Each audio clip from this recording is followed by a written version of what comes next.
네, 미국과 이스라엘의 이란 공습 여파로 국제유가가 급등하면서 서울 지역 휘발유 값이 리터당 평균 1,800원을 넘어섰습니다. 중동 원유 수송로인 호르무즈 해협 봉쇄가 길어지면 국제유가 100달러 시대가 오는 건 아닌지 우려가 커지는 분위기인데요. 미국과 이란의 전쟁, 70년대 오일 쇼크와 같은 충격을 줄지 김희집 서울대 국제대학원 교수와 함께 들어보겠습니다. 어서 오십시오. 안녕하십니까. 자, 원유를 다 수입한 우리나라에서는 지금 이란 전쟁에 과연 어떻게 될까? 길어지면 원유 수입 완전히 끊기나 걱정이 많은데요.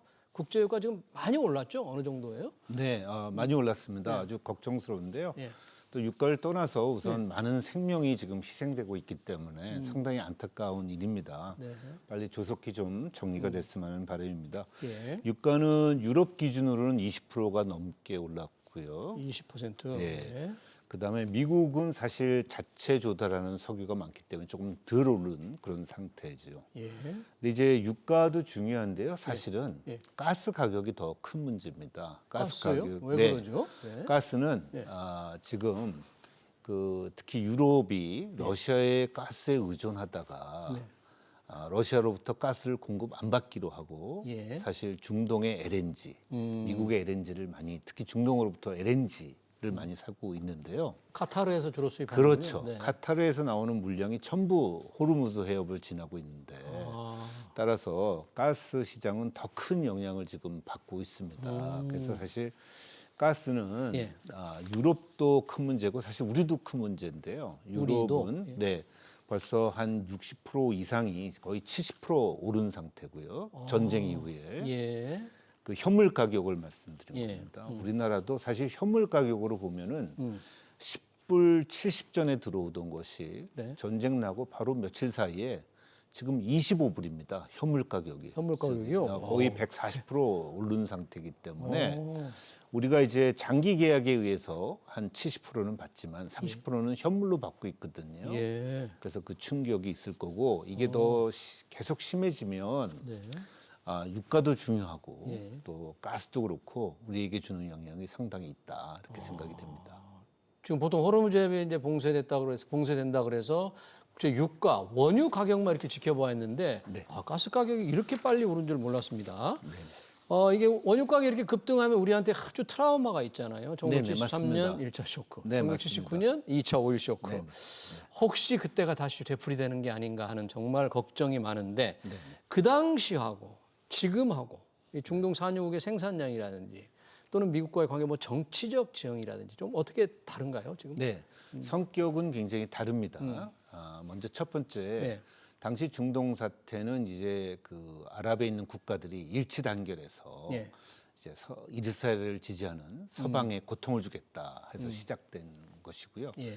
지금은 중동에 있는 국가들이 일치 단결돼 있지 않고 오히려 이란이 이제 여러 국가, 사우디아라비아, UAE, 카타르 이런 국가를 공격하면서 사실 이란이 좀 독자 행동적인 요소가 있습니다. 예. 그래서 아랍의 많은 국가들이 일치 단결돼 있지 않다 하는 점이 큰 점이고요. 예. 또 한 가지 조금 긍정적인 점은 예. 그동안 그 중동에만 의존했던 전 세계의 에너지가 사실 미국 시장이 많이 커지면서 네. 사실 미국이 지금 생산량이 제일 많거든요. 미국이 석유도 제일 많습니다. 예.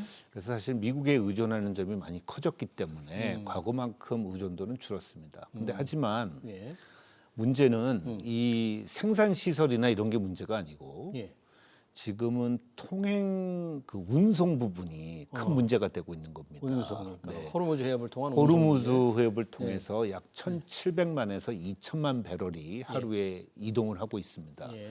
이제 주요 국가가 이제 중국, 인도, 한국, 예. 일본 예. 이 네 개의 국가가 사실은 그 굉장히 중요한 국가인데 이 2천만 배럴에 가까운 물량이 이 수송을 중단했기 때문에 예. 지금 유조선에 대한 여러 가지 공격 소식도 들리고 있고요. 이란 위협하기 때문에 네, 배를 이미 보낼 수가 없는 거죠. 네, 드론 공격도 일부 됐고요. 드론 공격으로. 그다음에 150척이 지금 대기 중인데 예. 이렇게 공격이 있다라는 얘기가 있으면 석유나 가스는 예. 해상 보험료가 엄청 치솟고 사실은 운항을 하기가 어렵습니다. 보험을 또 안 받아줄 수도 있겠네요. 안 받아줄 예. 수도 있고 예. 그래서 미국이 이제 그 해군이 예. 미국이 이제 그 보험자 역할을 하겠다는 트럼프가 얘기도 호소를 있었지만 하겠다고 그러는데. 예예 하지만 그 뭐 절대 공짜가 아니고 아. 거기에 따르는 많은 비용을 또 청구할 것이고 가능은 할 것 같아요. 미 해군이 그 유조선을 그것은 이제 호송을 한다 그러는데. 예, 현재 그 이란 해군을 예. 지금 9척을 예. 침몰시키고 나머지도 이제 완전히 전멸시키겠다라는 의도가 음. 있는데 그거에 따라 달려 있고 예. 여러 가지 그 전쟁에 대한 상황에 따라서 결정이 되겠죠. 예. 하지만 당분간 보험 문제도 있고 상당히 그 석유나 예. 가스의 호르무즈 해협을 통과하는 부분은 어려움이 많을 것으로 예상이 됩니다. 거기다 또 기뢰를 또 이란이 그럼요. 터뜨리는 뭐 여러 가지 건- 방법이 있을 예, 수 여러 가지 있으니까 방법으로. 이제 특히 우리나라 같은 경우 예. 이제 상당히 위협을 지금 느낄 수 있는 부분이 되고 있습니다. 호르무즈 해협으로 통하는 원유가 아시아의 중국, 일본, 또 인도, 한국인데 네네. 대부분이 그 중에 많은 부분이 중국으로 가는 거죠. 중국은 전체 수입량의 한 40% 정도, 50% 정도를 그쪽에 의존하고 예, 있고요. 예. 인도는 거의 한 60%에 가깝다는 인도. 의견이 있고 이게 예. 통계가 약간 다릅니다. 네. 일본이 90%에 육박합니다. 일본은 일본이? 의존도가 원유의 경우 예. 의존도가 굉장히 심하고요. 예. 우리 대한민국도 한 70% 정도 예. 거기 중동 호르무즈 해협을 통과하고 있기 때문에 예. 뭐 다른 나라를 떠나서 우리나라 입장에서 예. 상당히 어려운 부분이고요. 가스, LNG는 약 20에서 30% 정도 호르무즈 해협을 통과합니다. 예. 그래서 저희가 물량을 받는 거는 그래도 가스는 조금 난데 예. 이제 물량은 아주 극단적인 얘기고 예. 사실 가격이 문제가 되는 건데 우리나라의 그 석유 가격과 예. 그다음에 가스 가격이 특히 가스 현물 가격은 지금 140%뛴 상태고 그런 부분이 이제 우리 경제에 주는 영향이 상당히 클 것이 우려가 되고 이 가스 가격이 그렇게 오르면 실질적으로 어떻게 우리 경제, 우리 실생활에 어떻게 영향을 미치는 거죠? 네, 근데 이제 가스는 보통 저희가 아까 말씀드렸듯이 고정 계약된 게 한 70%입니다. 고정 그거는 이제 계약이? 유가 연동입니다. 그리고 그게 반영이 몇 달 늦어지기 때문에 예. 임팩트는 좀 서서히 오고 생각보다는 충격이 적은데 네. 왜냐하면 유가 상승은 더 조금 제한적이기 때문에. 예. 하지만 가스의 그 30% 저희가 수입하는 현물은 저희가 그 바로 지금 140% 오른 상태이기 때문에 예. 저희가 그걸 수입하면은 이제 많은 돈을 내야 되는 부분이고 여기서 이제 그동안 대한민국 가스 시장의 직수입이 늘면서 예. 현재 가스공사는 9일치를 비축하고 있고요. 구일. 하루에. 그러니까 비축하는 양이 예. 9일치입니다. 근데 이제 직수입자는 사실은 비축량 의무가 없습니다. 그렇기 때문에 사실 국가적으로 봐서는 예. 사실 뭐 한 6일치 정도 있지 않을까 가스가 그래요? 이런 상태이기 때문에 사실 에너지 안보 차원에서는 석유는 그래도 좀 비축이 좀 여유가 있고 우리 석유 하지만 비축은 조금 뭐 한 6, 7달 정도. 뭐 7개월이라고 얘기를 하셨지만 그건 아껴 썼을 때 얘기고 예. 저는 그것도 그렇게 7개월까지는 되지 않는다고 보고 있고요. 솔직히 말씀드리면 그리고 이제 가스는 9일치 비축인데 그것도 가스공사만 비축을 하고 있기 때문에 앞으로는 직수입자도 비축을 해야 되겠죠. 그렇게 해서 조금 더 비축을 늘리는 게 사실 되게 에너지 안보에 중요한 요소입니다. 그러네요. 언제 이런 또 사태가 중동에서 벌어질지 모르기 때문에 원유만이 아니라 가스 비축 문제도 조금 우리 심각하게 생각을 좀 더 해봐야 될 것 같네요. 네, 그렇습니다. 자, 지금 가스 얘기를 했는데 가스 값은 지금 140% 올랐다 그러는데 원유는 지금 유럽 기준으로는 한 20% 올랐다 20% 그러잖아요. 올랐습니다. 예. 일각에서는 이제 세 자릿수 이제 100달러라는 게 쉽게 뛸 수 있지 않을까 이런 걱정을 하는데 네. 이 100달러를 넘은 적 좀 몇 차례 있었죠 최근에도. 예, 있었습니다. 120달러를 넘은 적이 120달러. 최근에 뭐 최근이라 하면 지난 한 20년을 봤을 때 세 차례 있었습니다. 저희가 그 금융위기가 오기 직전에 그때 사실 중국, 인도의 신흥국 경제가 엄청 폭발적으로 성장하면서 네. 세계적으로 사실 상당히 호황을 누리던 시절이 있었는데 예. 그때 사실 유가 200불 간다고 했던 그런 골드만삭스가 예측했던 시기인데 그때 유가가 140불까지 그렇게 올라갔던 적이 있습니다. 예. 그러니까 글로벌 금융위기 직전이 상당히 이제 유가가 120불 넘었던 적이 있었고요. 예. 그다음에 저희가 아랍의 봄이 2011년경에 왔었습니다. 네. 그래서 중동이 막 그 소요 사태가 일어나면서 혼란스러운 시기가 있었는데 예. 그때 역시 유가가 128불까지 가는 그래서 예. 120불을 넘어섰던 때가 있고요.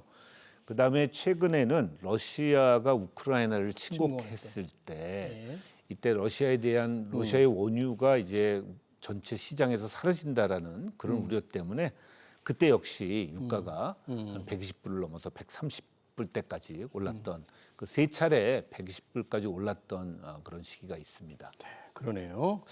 그런 시점은 좀 오지 않기를 바랍니다만 그러려면은 뭐 지금 호르무즈 해협이 사실상 닫혀 있는 상태이기 때문에 장기적 전망이 좀 어려운데 이런 때 오펙 석유 수출국 기구 그리고 러시아 이런 산유국들이 조금 생산을 조금 늘리기로 했다면서요. 근데 그건 좀 역부족인가요? 그 정도 가지고? 예, 역부족이라고 보여집니다. 왜냐하면 첫째, 그분들이 더 증산하겠다고 하는 4월부터 증산하겠다고 하는 20만 6천 배럴은 20만 6천 배럴. 지금 사실 물동량의 영향을 받고 있는 1,700만에서 2천만 배럴 대비 사실 뭐 1% 정도에 해당되는 아주 작은 양이고 양이거든요.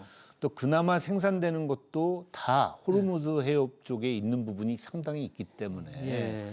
실제 시장에는 얼마나 영향을 줄지 모르지만 하지만 이제 중동 국가들이 그래도 어떤 그 제스처를 보여주는 거죠. 우리가 단합해서 유가가 너무 오르지 않도록 자기네들이 좀 하겠다. 하지만 또 어떤 면에서는 사실은 유가가 그동안 너무 낮았기 때문에 어느 정도는 또 유가 인상분에 대해서 사실은 그쪽은 어느 정도 일부 그쪽을 향유할 수 있는 그런 기회도 되고 있기 때문에 예. 사실 제가 보기에는 증산은 어떤 정치적인 의도지 실제 그것이 되기는 어렵고 특히 된다고 해도 호르무즈 해협이 풀리지 않으면 예. 그 의미가 없는 물량이 해소가 안 되고 운송할 방법이 없으니까. 오히려 더 심각한 것은 호르무즈 해협이 이렇게 장기간 되면 지금 생산한 원유를 비축하고 있지 않겠습니까? 당분간 예. 수송에 나를 수가 실어 나를 수가 없으니까 없으니까.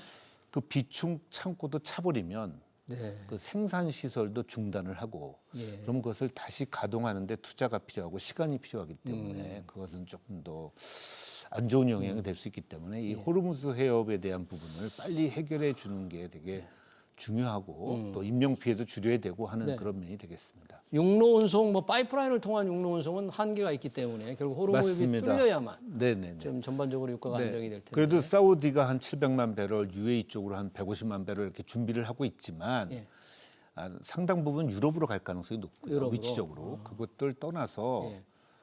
기본적인 이 2천만 배럴을 해소하는 데는 역부족입니다. 그러네요. 호르무즈 해협이 뚫리기를 기대하면서 네네. 현재 국제 유가 가스도 이렇게 오르니까 지금 우크라이나 전쟁 중에 러시아가 뭐 수혜를 입는다. 러시아에 싼 원유를 중국이나 인도, 미국이 굉장히 싫어하지만 중국이나 인도에서 좀 많이 살 거다. 뭐 이런 분석이 있던데 어떤가요? 네, 맞습니다. 국가 간의 입장이 조금씩 여기서 달라지고 있는데 우리나라 같은 경우, 일본 같은 경우가 이제 가장 위기를 좀 느끼는 국가가 되고 있고요. 사실 중국은 이 틈에 이제 사실 러시아 석유를 더 수입을 할 수도 있다라고 저희들은 생각을 하고 있고 미국의 영향력이 이렇게 100% 먹히는 나라가 전혀 아니기 때문에 그건 가능성이 있다고 보고요.